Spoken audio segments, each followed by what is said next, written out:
Guys, today's episode is different. Very different. We're diving into something unexpected. Because social media has been shaken since that emotional live video involving BB Niger star Ilebaye started trending. And honestly, the video was hard to watch. Very hard. In the live stream, Ilebaye appeared emotional and distressed while asking for help, and people online immediately started reacting. Some people were angry, some were heartbroken, and others started talking about African parenting, trauma, and family pressure. So today we want to have a real conversation. Not just gossip, but an honest conversation about strict parents, emotional trauma, and why this situation touched so many people. Because whether you're famous or not, family pain affects people deeply. So let's talk about it. Like when I opened TikTok this morning and Almost same. my whole For You page was just Ilebaye, Ilebaye, Ilebaye. Twitter too. And the thing is, it wasn't even the normal celebrity gist. No. It was emotional, very emotional. And I'm not even going to lie. It genuinely made me uncomfortable. Same here.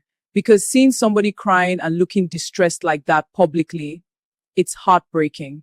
And immediately the internet started reacting. Nigerians know they waste time. At all. 1 minute the video dropped. Next minute, every blog had posted it. TikTok people started analyzing frame by frame. Twitter people already formed think pieces. And Instagram commenters became family therapists overnight. But seriously though, the situation touched people because a lot of people related to it. And I think that's what made this trend bigger. Exactly. Because once family trauma enters a conversation, everybody suddenly has a story. And the comments I was reading, people were saying things like, "This happened to me growing up. African parents don't care about emotions. Some of us feared our fathers more than we loved them." That last comment, deep. Very deep. Okay, let's even start from the beginning. All right. So this morning I woke up Mm-hmm. and I saw one blurry screen recording first. Yes! You know those random TikTok reposts? Exactly. At first, I didn't even understand what was happening. Same. Then I started seeing captions like, "Pray for Ilebaye." This is sad. Nobody deserves this. And immediately everybody rushed to go and watch the full live. More Nigerians are too fast. Very fast. And honestly, when I watched it, you could literally hear panic in her voice. Yes. And that kind of fear, it's hard to fake. Exactly. And immediately social media turned into a debate ground. We don't know the full story. But honestly, that's social media for you. Everybody suddenly becomes an investigator Or motivational speaker. or therapist. Or lawyer. But jokes aside, this conversation became deeper than celebrity gossip. Exactly. Because once people started discussing African parenting, that comment section became therapy session. Everybody started opening up. And some stories were genuinely sad. Very sad. One girl commented that growing up, whenever her dad entered the house, she would hide. Yes.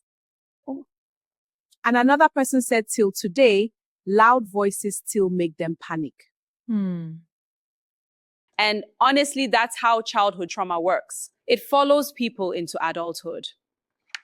Now, let's be honest. Okay, African parents are strict. Capital S. No, because growing up, you couldn't even explain yourself. Explain, K. You collect extra beating for explaining. Everything was called disrespect. Everything. If your face looks somehow disrespect. If you sigh, disrespect. If you close your door, suspicious behavior. And I think many African parents genuinely believed fear equals discipline. Yes. Like if your child fears you, then they're behaving well. But sometimes fear damages people emotionally. Exactly. Let's even talk about fathers specifically. More African fathers, especially old school fathers. Many children grew up terrified of them, not even respect. Fear. You hear your dad's car outside. Everybody starts arranging the house. You quickly off TV. You pretend you don't laugh loudly. More childhood. But seriously though, Many parents from that generation didn't grow up with emotional communication. That's true. They were raised harshly too.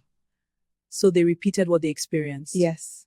And some genuinely thought they were helping to. But now younger generations are questioning those methods. And honestly, I think that's important. Can we talk about the reactions online though? Omo chaos, pure chaos. One person said, African parents will beat you, then ask why you're crying. Omo! And another said, some of us are still healing from childhood fear. That one hit me. Same. And then, of course, there were people defending the parents. Yes. Some people were saying, our parents trained us with beating and we turned out fine. And honestly, What? I don't think everybody turned out fine. Oh. No, seriously. Talk your talk. Because a lot of adults today are functioning with hidden trauma. Facts. Some people can't communicate emotions. Some panic during conflict. Some struggle with self-esteem. And many people don't even realize where it started. Childhood affects everything. Everything. And honestly, this Ilebaye situation opened a big conversation online. Very big. Because now people are asking, can African parenting become too harsh sometimes? And that conversation is heavy. So honestly, this whole Ilebaye situation became bigger than just celebrity gossip. Very true. It opened conversations about strict parenting, trauma, and emotional healing. I think that's why so many people react emotionally on this. Many people saw themselves in that situation. Yes. Some people grew up in very strict homes where fear was mistaken for discipline. And while discipline is important, children should still feel emotionally safe. Exactly. And honestly, our generation is starting to talk more about healthier parenting and communication, which is a very good thing. Because at the end of the day, celebrities are human beings too. And behind every viral video is a real person with real emotions. So hopefully people learn to show more empathy online, Tate. And hopefully families learn to communicate better too. All right, guys, let us know your thoughts in the comments. And don't forget to like, subscribe, and share this episode.